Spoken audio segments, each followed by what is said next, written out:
Welcome to பெரியம்மா சமையல். வாங்க, இன்றைக்கி நம்ம கருவேப்பிலை சாதம் பண்ண போகிறோம். நம்ம வீடியோ போட்டு 1 மாதம் ஆயிடுச்சு. இன்றைக்கி ஆரம்பிச்சிருக்கோம். இன்னையிலேருந்து உங்களுக்கு வீடியோ தொடுத்து வரும் பாருங்கள். இன்றைக்கி கருவேப்பிலை சாதம் பண்ணுறதுக்காக ரைஸ் புழுங்கல் அரிசி, சாப்பாட்டு அரிசி வடித்து நல்லா பொலன்னு எடுத்து ஆற வச்சுருக்கோம். ஆற வச்சுட்டு அதுக்கு தேவையான என்னென்னு பார்க்கலாம். கருவேப்பிலை 2 கைப்பிடி அளவுக்கு கருவேப்பிலை எடுத்து வச்சுருக்கோம். கடலைப்பருப்பு 3 ஸ்பூனு, உளுந்தம்பருப்பு ஒரு 2 ஸ்பூனு, வேர்க்கடலை ஒரு 3 ஸ்பூனு, மிளகு 1 ஸ்பூனு, ஜீரகம் 1 ஸ்பூனு, பொடி பொடியாக நறுக்கின பூண்டு 10 பல், பெருங்காயம் ஒரு 5 துண்டு பெருங்காயம், காஞ்ச மிளகா ஒரு 5 காஞ்ச மிளகா. இது எல்லாத்தையும் நம்ம வறுத்துக்கிறலாம். வறுத்துட்டு பொடி செய்வோம். அது பாருங்கள். கட்டி காஞ்சிருச்சு. இப்போ எல்லாத்தையும் நம்ம போட்டு வறுத்து எடுத்துக்கலாம். எண்ணெய் ஊற்றாமல் வறுத்துக்கிட்டோம்னா நல்லாயிருக்கும். அதனால் இப்போ நம்ம எண்ணெய் ஊற்றாமல் எல்லாத்தையும் வறுத்து எடுத்துக்கலாம். எல்லாம் ஒன்றாவே போட்டுக்கலாம். ஜீரகம், பெருங்காயத்தை நம்ம எண்ணெயில் வறுத்து பொடி பண்ணால் தான் வறுக்க முடியும். நம்ம நல்லா வறுத்துக்கலாம். பொன்னரமாக வறுத்துக்கலாம்.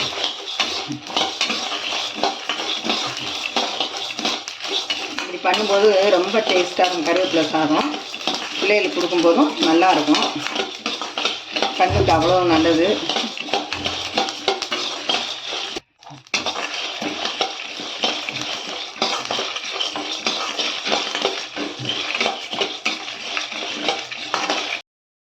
பொன்னரமாக வறுவெடுது. இன்னும் கொஞ்சம் லேசாக வறுத்துக்கலாம்.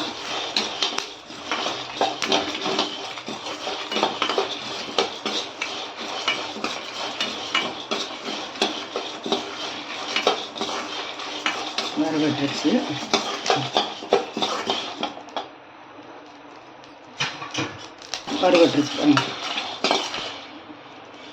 கருவேப்பிலையை வறுத்துக்கு எடுத்துக்கலாம். நல்லா அலசி வெயிலில் காய வச்சிடணும். அப்போ தான் நமக்கு தண்ணி படாமல் சலசல நல்லா சத்தம் கேட்கும்.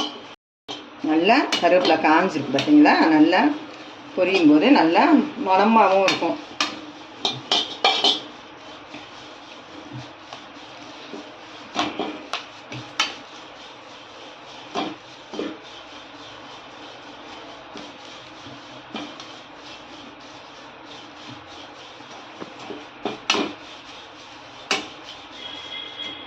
ஸ்கூலுக்கெல்லாம் பிள்ளைகளுக்கு கொடுக்கும்போது இந்த மாதிரி செஞ்சு கொடுக்கும்போது நல்லாயிருக்கும். அதுக்கு பிள்ளைகளுக்கு கொடுக்கணும். நம்ம 2 மிளகாய் குறைச்சிக்கலாம். காரம் இல்லாமல் கொஞ்சம் உப்பு சேர்த்துக்கலாம். இதை நம்ம பிள்ளைகளுக்கு கொடுக்கும்போது மிளகாயும் கொஞ்சம் குறைச்சிக்கோங்க. கொஞ்சம் அதேமாரி மிளகையும் 1/2 ஸ்பூன் அளவு குறைச்சிக்கலாம். நல்லா சலசலன்னு சத்தம் கேட்குது. குறைச்சி வச்சு வறுத்துக்கலாம். நல்லா வறுவட்டுருச்சு. இந்த ஒடிச்சு பார்த்தாலே நல்லா முறன்னு சத்தம் கேட்குது. இப்போ ஸ்டவ் ஆஃப் பண்ணிக்கலாம். அந்த சூட்லேயே இருந்தால் நல்லா தான் இருக்கும். இப்போ கொஞ்சமாக எண்ணெய் ஊற்றி நம்ம பெருங்காயத்தை நல்லா வறுத்துக்கலாம்.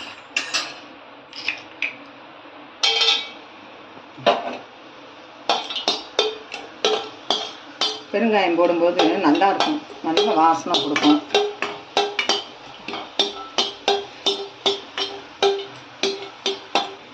பொரிஞ்சிடுச்சு. எல்லாத்தையும் நம்ம ஆற வச்சு எல்லாத்தையும் பொடி பண்ணிக்கலாம். எல்லாத்தையும் சேர்த்து ஆற வச்சு பொடி பண்ணிக்கிடுவோம். கொஞ்சம் கருப்பு எள்ளு வறுத்து போட்டுக்கலாம். நல்லா வாசனையாக இருக்கும். கொஞ்சம் போட்டால் போதும். பொரியும் அதோட சேர்த்து எல்லாம் ஒன்றா வறுத்துக்கலாம். பொரிஞ்சிடுச்சு. ஸ்டவ் ஆஃப் பண்ணிக்கலாம். மற்றதெல்லாம் உப்பு அதிலே சேர்த்துட்டோம். இப்போ பொடி பண்ணிட்டு காமிக்கிறேன்.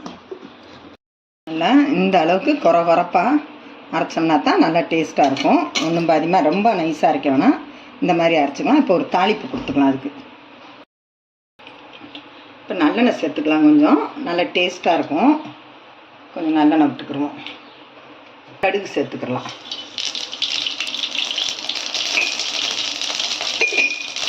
2 காஞ்ச மிளகாய் கிள்ளி போட்டுக்கிறோம். பூண்டு பொடி பொடியாக நறுக்குனா சேர்த்துக்கணும்.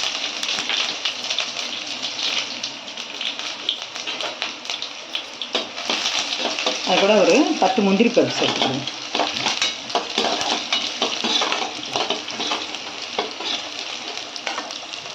மஞ்சத்தூள் ஒரு 1/4 டீஸ்பூன் அளவு சேர்த்துக்கலாம்.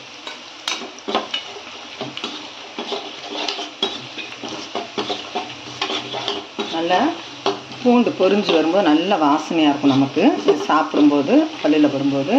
அதுக்கப்புறம் சும்மா கொஞ்சோண்டு வேர்க்கடலை அதில் சேர்த்துருவோம்.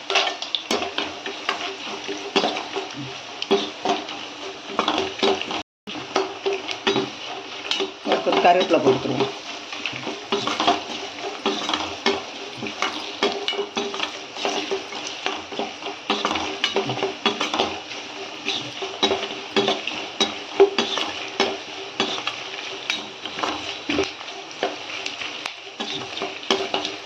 ஸ்டவ் ஆஃப் பண்ணிடலாம். அந்த சூட்லேயும் கரெக்டாக இருக்கும். அப்புறம் சாத்தை போட்டு நம்ம கிளறிக்கலாம்.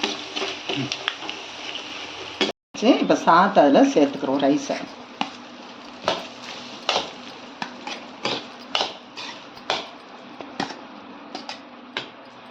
கருவேப்பிலை பொடியும் அதில் போட்டுக்கலாம். நமக்கு எவ்வளோ தேவை இருக்கோ அந்த அளவுக்கு போட்டுக்கலாம். நல்லா வாசனையாக இருக்குது.